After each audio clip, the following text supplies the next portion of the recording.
마태복음 26장 지난 시간에 이어서 오늘은 31절부터 56절까지 보겠습니다.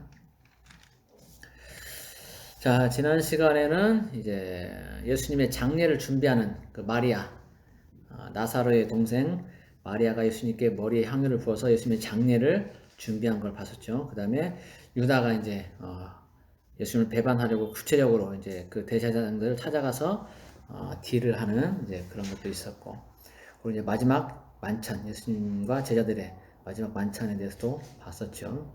그리고 그 만찬 자리에서 유다가 예수님을 팔 거라는 것을 말씀을 하셨었어요.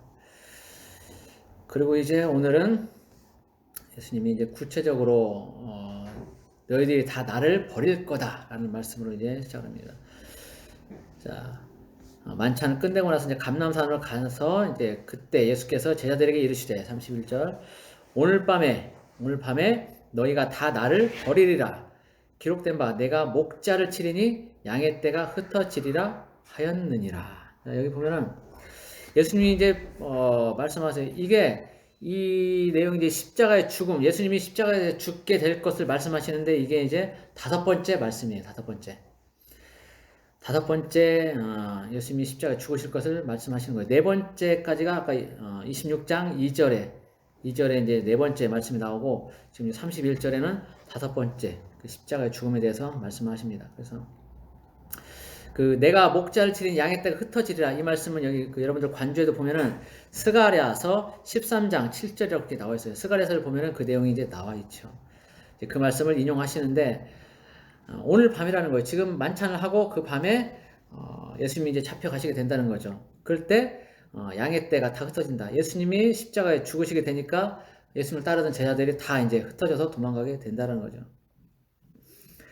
그러나 32절 내가 살아난 후에 너희보다 먼저 갈릴리로 가리라. 살아날 것을 또 말씀하시죠. 여태까지 계속 다섯 번에 걸쳐 말씀하신 것이 내가 양들을 위해서 십자가에 죽고 그리고 사흘 만에 다시 살아날 것이다 라는 말씀을 계속 하시는데 이번에도 지금 그 말씀을 하시는 거예요. 그리고 부활하신 후에는 먼저 갈릴리로 가서 계신다 라는 얘기를 하고 계시죠. 거기서 많은 사역들을 하셨기 때문에 거기서 이제 제자들을 만나시겠다 그런 얘기입니다. 자, 그때 이제 베드로가 대답을 합니다. 33절 베드로가 대답하여 이르되 모두 주를 버릴지라도 나는 결코 버리지 않겠나이다.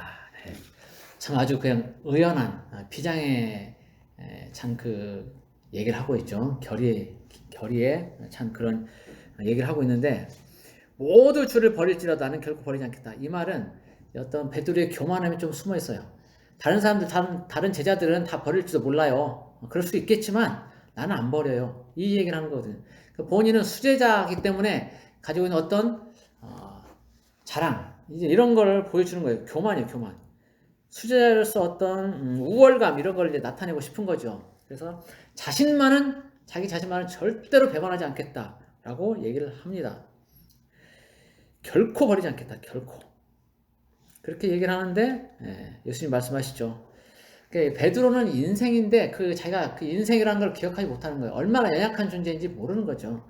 예수님이 그 연약한 인생에 대해서 깨닫게 하시는 말씀하시는데 내가 진실로 네게 이르노니 오늘 밤 닭 울기 전에 네가 3번 나를 부인하리라. 예수님 다 아시잖아요. 다 아세요.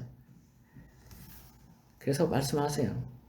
네가 오늘 밤에 닭 울 건데 그 전에 네가 3번씩이나 나를 부인하게 될 거다. 너의 연약함을 좀 알고 있어라. 인간의 연약함을 이제 네가 망각하고 있구나. 좀 깨달아라. 그런 거예요. 베드로가 거기에 대해서 이제 항변을 하죠. 베드로가 이르되 내가 주와 함께 죽을지언정 주를 부인하지 않겠나이다 하고 모든 제자도 그와 같이 말하니라.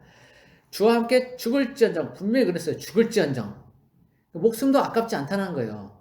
주님을 위해서 내 목숨 내놓겠습니다. 내놓을게요 라고 아주 결의에 찬 지금 얘기를 하고 있는 겁니다. 목숨을 내놓고 죽을지언정 부인하지 않겠다. 지금 이때는 아마 베드로의 진심이었을 가능성도 있어요. 진심이었을 거예요.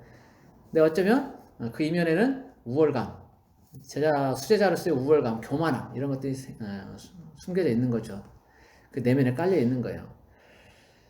얼마나 자신이 연약한 존재인지를 알지 못하기 때문에 이렇게 얘기하는 거예요. 우리도 그렇잖아요. 뭔가 얘기할 때 그 당시에는 막 뭔가를 할 것처럼 그렇게 얘기를 하는데 좀 생각해보면 아 이거 나한테 불리한데 힘들겠는데 그러면 안 해버리죠. 얼마나 많아요. 뭐 저도 그렇고 여러분 다 그럴 거예요. 이게 인간의 연약함인 거예요. 처음에는 뭐 할 것 같이 막 얘기하지만 막상 닥쳐보면 그렇지 않다는 거죠. 흔히 우리 그런 얘기 하잖아요. 그 물에 빠지면 누구를 먼저 구할 것인가? 자식하고 남편이 또는 자식하고 아내가 물에 빠지면 누구를 먼저 구할 것인가? 어렵죠. 예, 어려워요. 지금 부부끼리 있을 때는 당신 먼저 구할게 라고 하지만 또 실제 물에 빠지면 자식 먼저 구하거든. 상황 가봐야 아는 거예요. 그건 알 수 없어. 그게 인간의 연약함이에요. 오늘 다루고 내일 다룰 수 있는 것이 인간의 연약함인데 주님은 그 인생의 연약함을 다 아시는 거예요. 베드로가 이렇게 고백을 해도 책망하진 않아요. 막 야단치거나 그러잖아요. 너 이 자식, 네가 그럴 것 같으면 내가 다 봤는데 다 아는데 너 나 3번 부인해. 여기서 까불고 이렇게 안 하신다고요. 예수님 그렇게 말씀 안 하시고 베드로를 불쌍히 여기시면서 그래도 네가 나를 3번 부인하게 될 거다. 알고는 있어라. 참 측은하게 말씀하시는 거예요. 다 아시지만 인생 연약한 줄 아시고 주님께서 그렇게 말씀하시는 거예요. 그러니까 모든 제자도 그와 같이 말하니라 그래요. 베드로가 그렇게 주님에서 목숨 내놓겠습니다 라고 하니까 제자들도 가만히 있을 수 없잖아요. 나는 안 그럴 거예요 라고 말할 수가 없거든. 그러니까 전부 다 그 분위기에 휩싸여서 나도 그럴게요 라고 얘기를 하는 겁니다. 나도 주님에서 목숨 내놓을 수 있어요. 전부 다 그냥 그때 상황에 휩쓸려서 얘기하는 거죠. 제자들도 자기 자신들을 잘 모르는 거예요. 자, 그렇게 이제 고백을 했습니다. 그런데 이 베드로와 제자들이 이렇게 고백을 했는데 지금은 연약해서 이제 부인하긴 하죠. 부인합니다. 뒤에 보면 이제 부인하는 장면이 나오는데 근데 이들이 나중에 부활하신 예수님을 만난 뒤에는 진짜 자기 목숨을 내놓습니다. 십자가에 거꾸로 매달리고 또 톱으로 켜는 그리고 짐승들에게 잡아먹히고 사자굴에 던져주고 이런 것들을 모든 제자들이 다 기꺼이 감당을 합니다. 그래서 이 중요한 게 뭐냐면 부활하신 예수님을 만나냐 아니냐에 따라서 인생이 달라지는 거예요. 이 제자들은 이때까지만 해도 정치적인 메시아를 기다렸기 때문에 예수님을 그렇게 바라본 거예요. 그런데 나중에 십자가에 죽으시고 부활하셨을 때 이분이 정치적인 메시아가 아니고 진정 하나님의 아들이구나 라는 것을 깨달았을 때는 그들의 인생이 달라지는 거예요. 그들의 생각이 달라지는 거죠. 내가 이 땅에서 잘 먹고 잘 사는 것이 아무 의미가 없구나. 이 땅의 것은 잠깐 지나가는 것이고 천국의 삶이 진짜구나. 부활하신 예수님이 부활했으니까 우리도 부활하겠구나. 그러면 그분이 가시는 그 천국에 나도 가겠구나 라는 그런 마음들이 있기 때문에 죽음이 두렵지 않은 거예요. 그때는 진짜로. 그래서 기꺼이 자기 목숨을 다 내어놓게 되는 거죠. 그래서 우리 인생에서 부활하신 예수님을 만나냐 못 만나냐에 따라서 그 인생이 달라집니다. 아무리 교회 100년 다니고 1000년 다녀도 부활하신 예수님을 만나지 못하면 그 인생은 절대 바뀌지 않습니다. 주님을 위해서 죽지 못해요. 나중에 환란이 오고 핍박이 오면 100% 예수님을 부인하게 돼요. 그렇게 안 되려면 부활하신 예수님을 만나야 돼요. 그래서 나도 예수님처럼 부활한다. 내 인생 길어야 100년인데 그거 끝나고 나면 영원한 생명을 천국에서 주님과 함께 그렇게 기쁘게 즐겁게 행복하게 살 수 있다라는 그런 확신을 가져야 되는 거죠. 가져야 되고 우리 이슬람 교도들 보면 무슬림들 그들은 그런 어떤 확신들이 있잖아요. 자기들 자기 몸 바쳐가지고 자폭 테러 하는데 그렇게 하면은 남자들이 주로 하거든. 남자들이 주로 하면 그렇게 해서 죽고 나면 저 세상 가서는 천국에서는 이쁜 여자들을 몇 명? 7명인가? 70명? 72명. 예. 그렇게 데리고 살 수 있다고 하잖아요. 그걸 믿는 거예요. 그들은 참 어리석지만 그들 믿는 거예요. 우리도 어떤 사상이나 철학에 빠지면 거기에 푹 빠져가지고 매몰되잖아요. 그런 것처럼 확신이 있기 때문에 그런 거예요. 우리도 부활하신 예수님을 만나면 천국에 대한 확신이 있게 돼요. 이 땅에 사는 그 육신의 목숨이 아깝지가 않은 거예요. 아무것도 아니라는 걸 알게 되는 거죠. 이 땅에 사는 것은 아무것도 아니다. 천국의 삶이 진짜다라는 것을 알게 되는 거예요. 우리 인생은 영원한 것 중에서 잠깐 스쳐가는 잠깐의 빛에 불과하다. 그런 걸 알게 되는 거죠. 그러면서 영원한 생명을 사모하고 영원한 천국을 사모하게 되는 겁니다. 거기에 대한 확신이 있으면 모든 것들이 다 가능하다. 주님을 위해서 목숨도 내어놓을 수 있다는 거죠. 그런 인생이 되기를 축복합니다. 자, 그리고 이제 그렇게 베드로의 고백이 있었는데 그 후에 가서 이제 예수님이 기도를 하시죠. 겟세마네에서 이제 기도하시는데 36절 보면 이에 예수께서 제자들과 함께 겟세마네라 하는 곳에 이르러 제자들에게 이르시되 내가 저기 가서 기도할 동안에 너희는 여기 앉아 있으라 하시고 자 겟세마네라는 곳 여기 이제 감람산에 있는 어떤 동산인데 그 뜻이 기름 짜는 틀이라는 뜻이 있어요. 그 이 겟세마네 감람산 쪽에는 감람나무, 올리브 나무가 많이 있었던 것 같아요. 그래서 거기도 기름 짜는 그런 틀들이 많이 있었던 것 같아요. 그래서 그 동산 이름조차도 겟세마네다, 기름 짜는 틀이다라고 얘기를 한 것 같아요. 그만큼 이제 감람나무가 많은 거죠. 오일이 많이 나기 때문에. 그렇게 해서 거기서 주님이 이제 기도하시러 가셨는데, 내가 저기 가서 기도할 동안에, 저기라는 것은 이제 다른 성경에 보면 돌 던질 만큼의 거리, 한 2, 30m 되려나?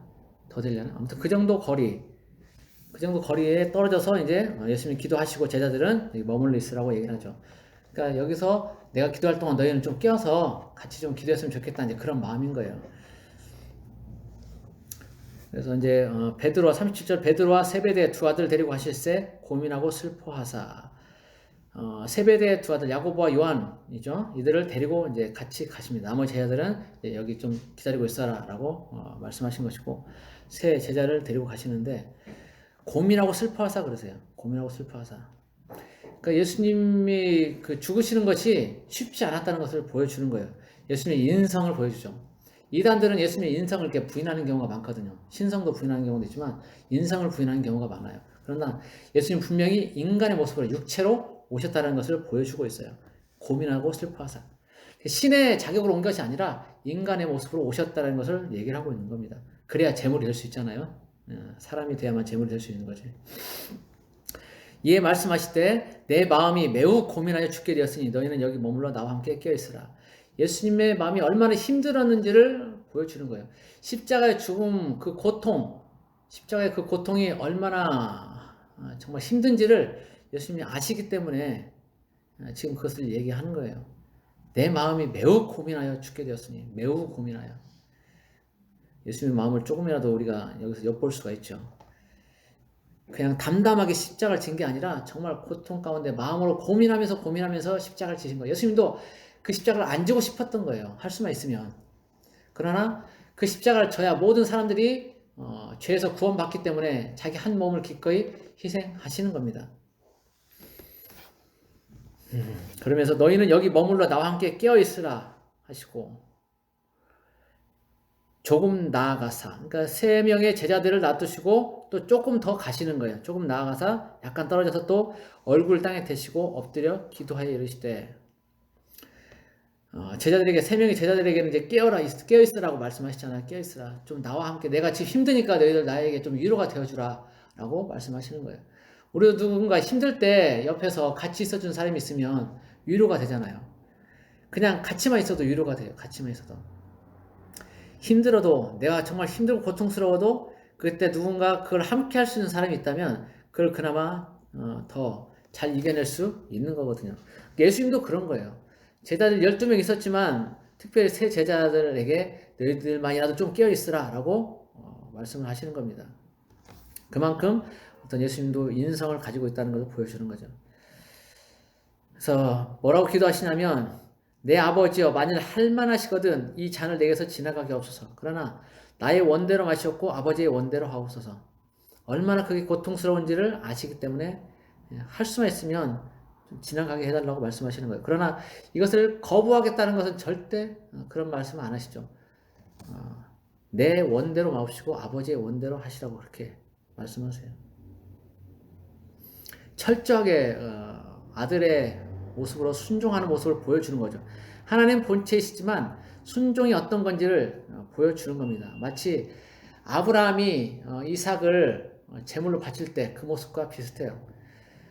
100세 돼가지고 난 아들 얼마나 귀엽겠어요. 얼마나 이쁘겠어요. 눈에 넣어도 진짜 안 아프죠.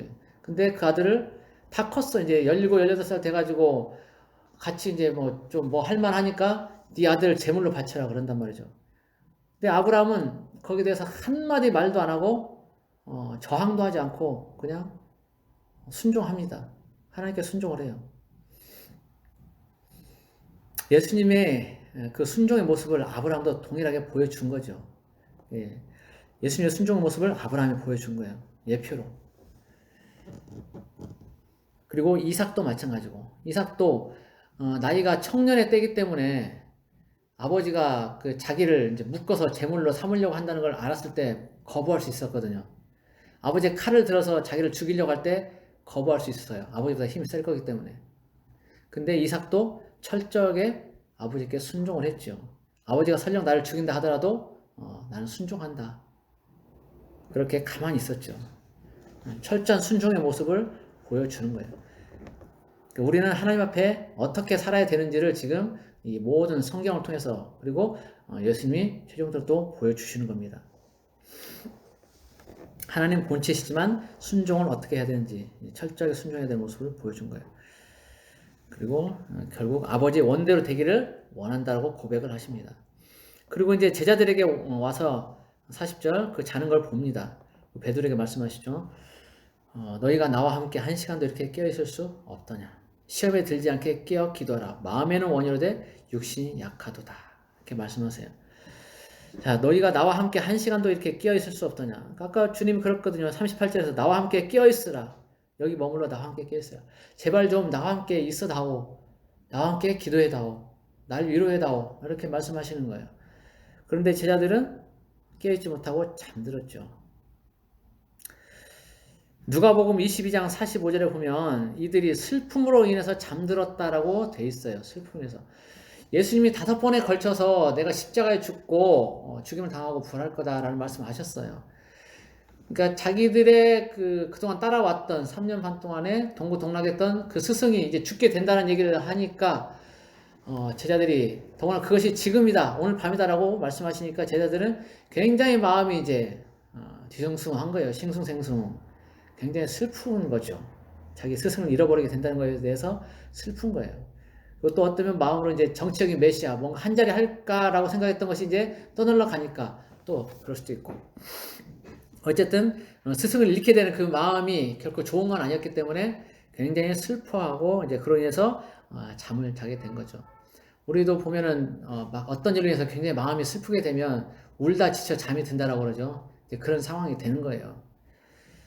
제자들의 마음도 그렇게 좋은 건 아니었던 거죠. 그렇게 잠을 잤는데 어쨌든 주님은 깨어 있으라고 말씀하셨는데 그렇게 너희가 깨어 있어서 나와 함께 기도하고 위로가 되어다오라고 했는데 제자들은 결국 슬픔을 보니까 잠이 들고 말았던 거고, 주님은 아마 서운하셨을 거예요. 너희들만이라 좀 깨어 있었으면 좋겠는데 왜 이렇게 잠을 자고 있니? 좀 깨어 있어라. 나와 함께 해다오. 그렇게 이제 주님이 안타까운 마음을 표현하시죠. 그러면서 한 시간도 이렇게 깨어 있을 수 없더냐. 나와 함께 한 시간도 이렇게 깨어 있을 수 없더냐. 시간 얼마 안 남았는데 좀 나하고 함께 있지. 어떻게 이렇게 잠을 자냐. 주님이 참 안타깝게 말씀하시는 거예요. 한 시간. 주님은 그러니까 베드로와 야고보와 요한을 가까운 데 놓고 옆에 놓고 한 시간 동안 계속 이 기도를 하신 거예요. 할만하시거든 이 잔을 내게서 지나가게 하시고, 그러나 아버지 원대로 되기를 원합니다라는 이런 내용으로 계속적으로 한 시간 동안 기도를 하셨던 거예요. 그러니까 우리도 어떤 기도를 할 때 최소한의 시간이 한 시간 이상은 기도해야 될 필요성이 있는 거죠. 주님 그렇게 하셨으니까. 그리고 시험에 들지 않으려면 깨어서 기도해야 된다라고 이렇게 말씀을 하십니다. 시험 들지 않는 방법은 깨어서 영적으로 깨어서 늘 말씀과 기도로 깨어 있어서 기도하는 방법밖에 없다라는 거예요. 그렇지 않으면, 그러니까 성경에서 멀어지고 기도에서 멀어지면 여러 가지로 시험이 오게 돼 있어요. 말씀을 읽고 묵상하고 기도해도 시험이 오면 넘어지는 사람들이 있는데, 넘어지는 경우가 많은데, 그렇지 않은 사람들은 말할 것도 없죠. 그러니까 기본으로 영적으로 깨어서 믿음 생활을 잘 할 수 있는 방법은 깨어있는 것, 기도와 말씀으로 늘 무장하는 것이라는 것을 보여주고 있어요. 그러면서 마음에는 원이로되 육신이 약하도다 라고 말씀하셨는데, 이 마음이라는 것은 푸뉴마와 푸시케가 있는데, 푸시케는 혼을 얘기하는 것이고 푸뉴마는 영을 얘기하는 겁니다. 여기서는 영을 얘기하는 거예요. 우리의 영. 우리의 몸이 영, 혼, 육으로 이루어져 있다고 그러죠. 여기에서는 지금 마음이라는 단어가 영을 얘기하는 거예요. 그러니까 우리의 영은 원하는데, 우리의 영은 하나님을 따라가길 원하는데 육신이 약해서 잘 못 간다. 그러니까 너희가 계속 영에게 먹을 걸 공급해주고 영이 숨 쉴 수 있게 해줘라. 그렇게 하는 거예요. 그게 말씀과 기도다. 성경을 읽고 묵상하고 기도하는 그런 깨어있는 삶이 너희의 영을 그리고 육신을 채워주는 것이다. 그러니까 늘 깨어서 기도하라 라고 말씀하시는 거예요. 그러면서 이제 다시 두 번째 또 가셔서 기도를 하십니다. 42절 내 아버지여 내가 마시지 않고는 이 잔이 내게서 지나갈 수 없거든 아버지의 원대로 되기를 원하나이다. 계속적으로 아버지의 원대로 되기를 원한다는 얘기를 하고 있습니다.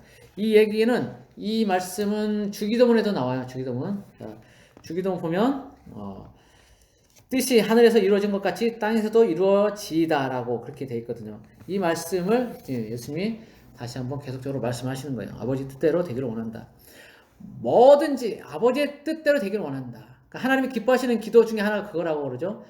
아버지의 뜻이 이 땅에서 이루어지기를 원한다는 그런 고백, 그런 기도를 좋아하신다는 그런 얘기가 있습니다.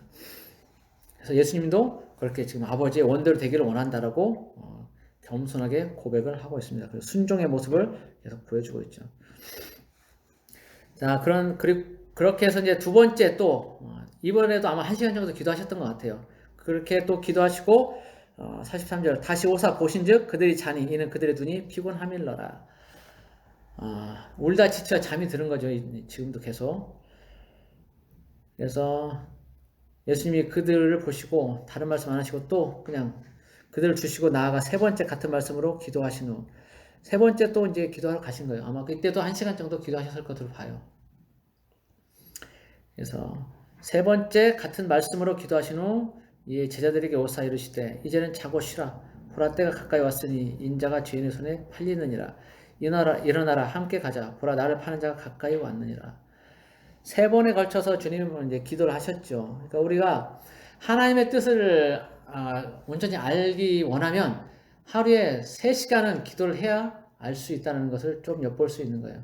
물론 여기에 이제 두 번째, 세 번째는 1시간 기도했다는 얘기는 없어요. 그러나 앞에 1시간 기도하셨던 걸 보면은 대략적으로 두 번째, 세 번째도 같은 정도 기도하셨을 것을 봅니다. 그래서 하나님의 뜻을 온전히 알려면 하루에 최소한 3시간 정도는 기도를 해야 알 수 있다라는 것들을 좀 보여주는 것 같아요. 많은 기도의 용사들, 기도하신 우리 믿음의 선배들이 하는 얘기들을 보면은 하루에 1시간 기도하는 것은 본전치기고 다른 사람에게 영향을 끼치려면 하루에 2시간 이상은 기도해야 된다. 그리고 최소한 어떤 전도사나 아니면 강도사, 목사 이렇게 그런 사역자들은 3시간 이상, 그리고 특히 목사들은 하루에 4시간 이상은 기도해야 된다라고 얘기를 하셨어요. 4시간 이상 기도하는 게 그리 쉽지는 않죠. 우리 사회생활을 하면서. 그러나 할 수 있으면 어쨌든 우리는 예수님처럼 3시간 이상은 기도하는 것이 필요하다고 봅니다. 그래야 깨어있게 되고 주님의 뜻이 무엇인지 바로 분별해서 하나님 앞에 순종할 수 있게 될 줄로 압니다. 자, 이제 마지막 기도하시고 나서 이제 때가 됐기 때문에 이제는 자고 쉬라고 말씀하십니다. 보라 때가 가까이 왔으니 인자가 죄인의 손에 팔리느니라. 유다가 이제 다른 사람들 데리고 온다는 것을 아시는 거죠. 그래서 일어나라 함께 가자. 보라 나를 파는 자가 가까이 왔느니라 말씀하세요. 주님은 잡혀주는 거예요. 하나님의 때가 됐기 때문에 잡혀주는 겁니다. 평소에도 시간들이 많이 있었죠. 다른 사람들이 대제사장이나 그 부하들이 예수님을 잡아갈 시간들이 충분히 있었어요. 그러나 이제 많은 군중들이 있었고 그 군중들로 인해서 이제 쉽게 잡아가지는 못했죠. 그러나 기회는 얼마든지 있었지만 하지 못한 것은 하나님의 때가 되지 않았기 때문에 그렇습니다. 그러나 이제 하나님의 때가 되었기 때문에 예수님이 스스로 이제 잡혀 가시는 겁니다. 그리고 이제 그 가운데 다른 제자들은 해를 입지 않도록 또 배려를 하시죠. 나만 잡아가고 다른 제자들은 놓아줘라, 풀어줘라라고 이제 그렇게 하시는 것들이 있어요. 그만큼 마지막까지 주님은 제자들을 사랑하셨다는 걸 볼 수가 있죠. 자, 47절에 말씀하실 때 12 중에 하나인 유다가 왔는데 대제사장들과 백성의 장로들에게서 파송된 큰 무리가 칼과 몽치를 가지고 그와 함께 하였더라. 자, 유다가 이제 뭐죠? 여러 사람들과 함께 근데 뭐라고 하냐면 12 중에 하나인 유다라고 꼭 얘기를 하고 있어요. 다른 복음서에서 보면은 12 중에 하나인 유다 이렇게 표현합니다. 이것은 유다가 참 고귀한 사명을 가지고 예수님의 제자가 됐는데 그것을 이제 스스로 발로 차버리고 세상의 어떤 욕심 거기에 이끌려서 그 사명을 감당하지 못했던 것을 거듭 이렇게 얘기를 하고 있는 겁니다. 강조하는 거예요. 그래서 12 중에 하나라고 얘기를 합니다. 거기 이제 대제사장들과 백성의 장로들에게서 파송된 큰 무리라고 나오는데 대제사장들 그리고 백성의 장로들 지난번에 얘기했지만 대제사장이 원래는 한 명이었습니다. 한 명 종신직이에요. 종신직이고 세습을 하게 되는데 로마가 통치하면서 대제사장을 따로 또 임명을 했었다고 그랬었죠. 그래서 대제사장이 당시에 2명이 되었던 거예요.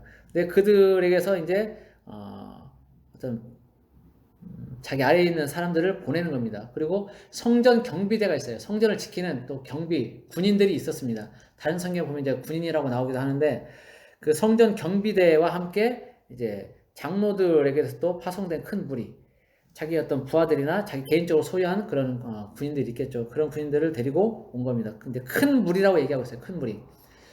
예수님과 기본적으로 12제자가 같이 있기 때문에 이들이 대항을 하게 되면 그들을 제압하기 위해서는 어느 정도 더 많은 인원이 필요할 건데 뭐 어떤 사람은 1000명을 데리고 왔다라고 말하는 사람도 있어요. 그러나 그렇게까지 크지는 않을 것 같고 어쨌든 최소한 몇십 명 이 정도는 될 것 같아요. 그래서 큰 무리와 함께 칼과 몽치를 가져왔다. 그러니까 마치 몽치는 곤봉 있죠? 작은 곤봉 그걸 몽치라고 얘기를 합니다. 그래서 칼과 몽치를 가지고 왔다.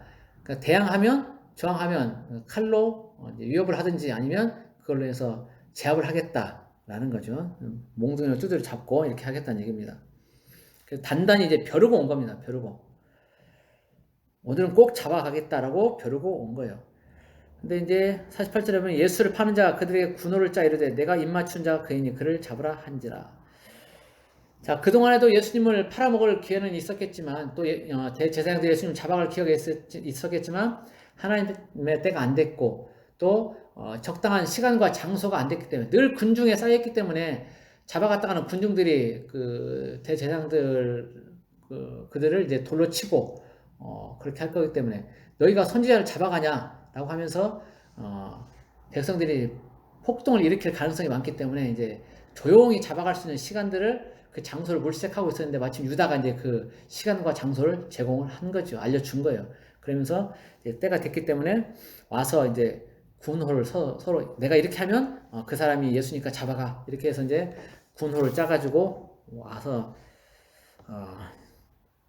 예수님을 잡아가라고 하는 거죠.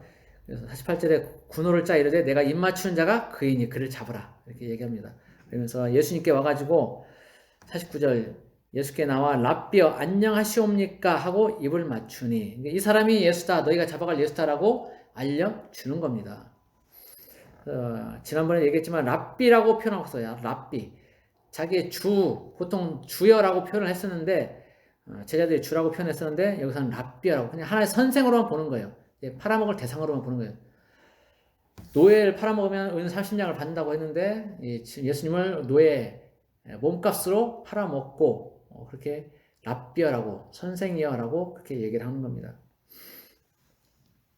보통 이렇게 이제 입 맞추고 인사하는 것은 이제 친근함의 표시인데 이 가룟 유다의 어떤 가증함을 보여주는 거죠. 팔아먹으려고 하면서 그런 인사를 통해서 마치 친한 것처럼 그렇게 실제는 군호를 짜서 이 사람이다라고 알려주는 것이면서도 친근함의 표현인 것처럼 그렇게 얘기를 하는 그 모션을 취하는 이 유다의 가증한 모습을 볼 수 있는 거예요. 예수님 거기에 대해서 말씀하시죠. 친구야, 네가 무엇을 하려고 왔는지 행하라. 그러니까 네가 뭐 하러 왔는지 내가 다 알고 있으니까 그렇게 뭐 친근한 척하지 말고 네 일 해라 얘기하는 겁니다. 그래서 그렇게 말씀하시니까 이에 그들이 나와 예수께 손을 대어 잡는지라. 아까도 얘기했지만 예수님이 잡혀주는 겁니다. 이거는 예수님이 잡혀주는 거예요. 때가 됐기 때문에. 자, 그때 51절 예수와 함께 있던 자 중에 하나가 손을 펴 칼을 빼어 대제사장의 종을 쳐 그 귀를 떨어뜨리니. 그러니까 제자 중에 여기는 예수와 함께 있던 자 중에 하나가라고 얘기를 하고 있지만 요한복음 18장 10절에서는 분명히 시몬 베드로라고 얘기를 하고 있습니다. 근데 왜 여기서는 이름을 거론 안 했냐? 그거는 이 당시 이 마태복음이나 이 누가복음 이런 마가복음 이런 것들이 기록될 당시에는 이 로마의 또 대제사장들에게 있어서 이 제자들은 핍박의 대상이었어요. 자기들이 싫어하는 그 예수라는 이름을 증거하기 때문에 그들이 누군지 알면 다 잡아가서 그들을 감옥에 쳐넣고 죽이기도 하고 이렇게 했었거든요. 그래서 지금 시몬 베드로라는 이름이 나오게 되면 이 복음서에 이걸 다른 사람들이 이제 돌려가면서 읽을 텐데 그렇게 되면 시몬 베드로가 위험한 그런 상황이 될 수도 있기 때문에 이름을 거론하지 않고 그냥 무명으로 예수와 함께 있던 자라고 얘기를 하는 겁니다. 근데 요한복음은 나중에 한참 뒤에 이제 기록이 되거든요. 베드로가 순교하고 제자들도 거의 대부분 다 순교한 상황에서 이제 요한복음을 기록하게 되기 때문에 그때는 다 이제 뭐 죽었기 때문에 이름을 거론해도 되니까 당당하게 이제 시몬 베드로라고 얘기를 하는 겁니다. 그런 배경이 있는 거죠. 이름이 기록되면 이제 어떤 반란이나 저항 또는 뭐 이런 죄목으로 처형될 수 있고 잡혀갈 수 있기 때문에 이름을 기록하지 않은 거죠.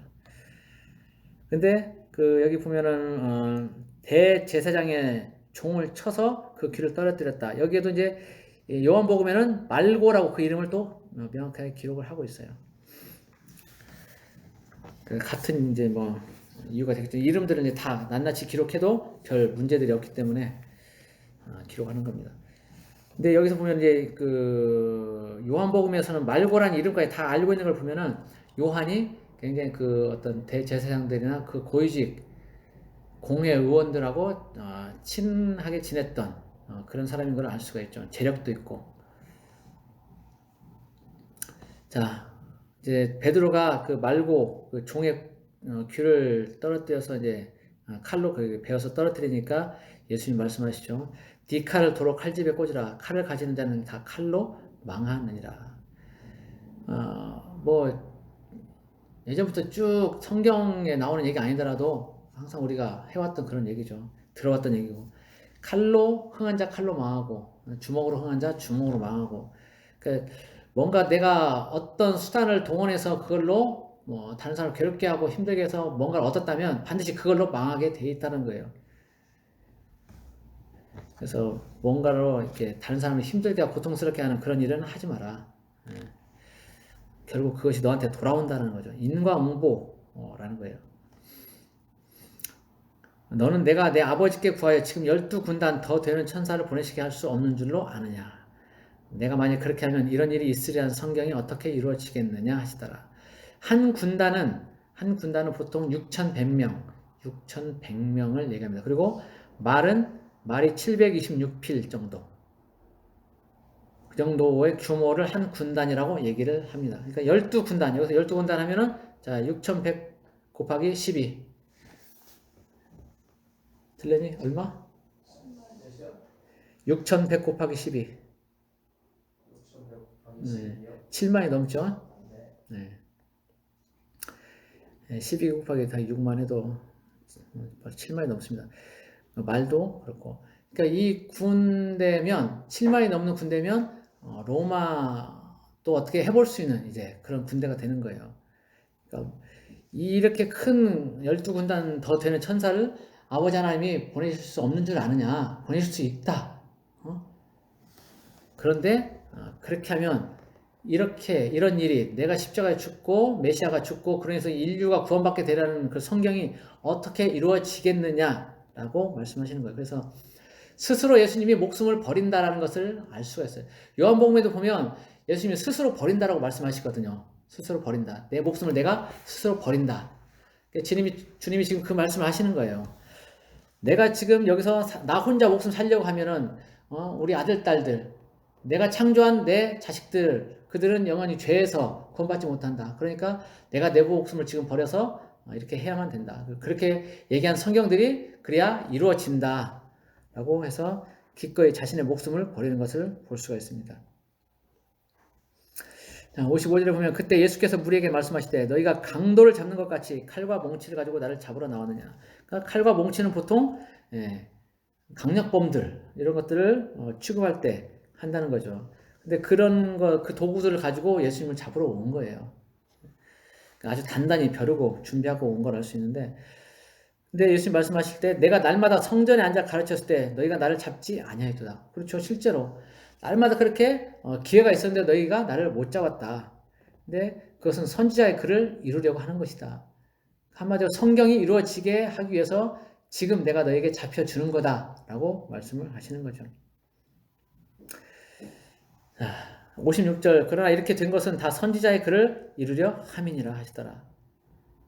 성경에 기록된 그것들, 예수님에 관해서 기록된 메시아가 오고 그가 인류를 죄에서 구원할 거라는 그런 내용들, 그런 것들이 이제 다 이루어지기 위해서 이제 예수님이 십자가에 죽으신다는 거죠. 때가 되었기 때문에, 하나님의 때가 되었기 때문에 그렇다는 겁니다. 그리고 그 말을 끝으로 제자들이 다 예수를 버리고 도망하니라 이렇게 나옵니다. 이때 예수님이 이제 붙잡혀지시니까 그동안 제자들이 기대했던 모든 것들이 이제 무너지는 거예요. 어떤 정치적인 메시아를 기대하면서 한 자리 할까라고 기대했었는데 그것도 아닌 거예요. 그리고 하나님의 아들이라고 고백했던 베드로나 그 제자들도 하나님의 아들이 너무나 쉽게 잡힌 거예요. 그동안에 여러 병자를 고치고 죽은 자도 살리고 이렇게 했던 예수님, 모든 능력이 있는 걸로 알았던 예수님이 힘없이 잡혀버리는 거예요. 아무 능력도 행하지 않으시고. 그러니까 제자들이 거기에 대해서 실망을 하는 거죠. 그리고 우리가 잘못 생각했나 봐. 이렇게 되는 겁니다. 그래서 제자들이 예수님을 버리고 다 도망가 버립니다. 아까 35절에 보면 베드로가 주와 함께 죽을지언정 주를 부인하지 않겠나이다 그렇게 얘기했었거든요. 그리고 모든 제자도 그와 같이 말하니라 그렇게 고백했었거든요. 근데 한 놈도 안 남고 다 도망갔어요. 한 놈도 안 남고. 안타깝죠? 근데 뭐 우리가 이 사람들 욕할 수가 없어요. 우리가 그 상황이 돼도 아마 똑같았을 거예요. 물론 안 그런 사람도 있을 수 있겠지만 이런 상황에서 정치적인 메시아를 기다렸고 또 뭔가 행하고 큰 능력으로 그 사람들을 다 물리칠 줄 알았는데 안 그렇게 하고 그냥 잡혀지시는 걸 보고는 아마 많은 실망들을 했을 거예요. 다 도망가게 된 거죠. 자기 목숨을 이제 보전하려고. 끝났나 봐. 내가 이 사람을 위해서 더 이상 목숨 내놓을 것이 없어. 나라도 살아야 돼. 이렇게 하면서 다 도망을 가는 거죠. 근데 마가복음 14장 51절 52절에 보면 한 청년에 대한 얘기가 나옵니다. 한 청년이 이제 멀찍이 또 예수님을 따라가죠. 따라가다가 이제 그 군인들에게 이제 붙잡히게 되니까 혼입을 버리고 이제 벗은 몸으로 도망간다는 그런 얘기가 나와요. 이게 마가복음에 나오는 얘기인데 마가복음의 저자 자신을 이제 그렇게 표현하지 않은 건가 이제 많은 학자들이 이렇게 얘기하죠. 그래서 그 청년이 예수님을 따라갔던 청년이 마가였다라는 이제 그런 얘기를 합니다.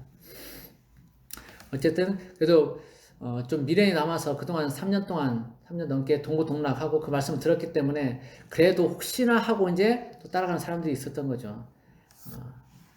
그런 사람 이제 제자들 몇 명이 또 따라가기도 하는 베드로도 쭈삣쭈삣하면서 뒤에 따라가죠. 요한하고 같이. 나중에 그 예수님이 재판 받으시는 그 관장 안에까지 이제 들어가게 되는데 거기에서 이제 3번을 부인하게 되는 겁니다. 어쨌든 이렇게 예수님이 붙잡혀 가니까 결국은 다 떠나고 예수님을 버리고 이런 상황이 됐던 겁니다. 이제 오늘 여기까지 보는데 우리 인생이 그렇다는 거예요. 아무리 뭐 자기가 뭔가를 호언장담하고 막 할 수 있을 것처럼 그렇게 얘기를 해도 실제 상황에 닥쳐보면 그렇지 못한다. 그렇지 않은 상황들이 너무나 많이 생긴다는 거죠. 저도 뭐 뭔가 해가지고 나 이렇게 할 거야 저렇게 할 거야 라고 장담을 했던 적도 있지만 결국 그렇게 지키지 못하는 것들도 많이 있거든요. 우리가 다 그래요. 어느 상황에서도 우리는 결코 호언장담해서는 안 돼요. 무너질 수 있기 때문에. 인간의 연약함 그걸 안다면 그렇지 못한 상황들이 올 수 있기 때문에 뭔가를 막 맹세하고 호언장담하고 그런 것들은 좀 피하는 게 좋습니다. 그러나 우리가 예수님에 대해서 가지고 있는 그 믿음은 반드시 지켜내야 됩니다. 어떤 상황이 있어도. 주님 다시 오시는 그날까지 우리가 가지고 있는 믿음만은 어떤 경우에도 버리지 않겠다는 그런 각오를 가지고 있어야 돼요. 그런 각오. 그래야만 그나마 나중에 환난과 핍박이 있을 때 견딜 수가 있게 되는 거예요. 그런 믿음, 그런 장담, 그런 것마저도 없으면 너무나 쉽게 무너질 것이기 때문에 어쨌든 그 믿음은 반드시 가지고 있어야 됩니다. 주님 오실 때까지 내가 주님 부인하지 않고 배반하지 않겠다라는 그런 믿음을 가지고 있어야 됩니다. 그래서 오늘은 예수님, 베드로나 다른 제자들이 예수님을 부인하지 않겠다고 했지만 결국 부인하게 되고, 예수님이 깨어서 기도하라고 했는데 깨어서 기도하지 못하는 그런 모습들도 보게 되고, 그리고 예수님의 어떤 철저한 순종의 모습도 보게 되고 그렇습니다.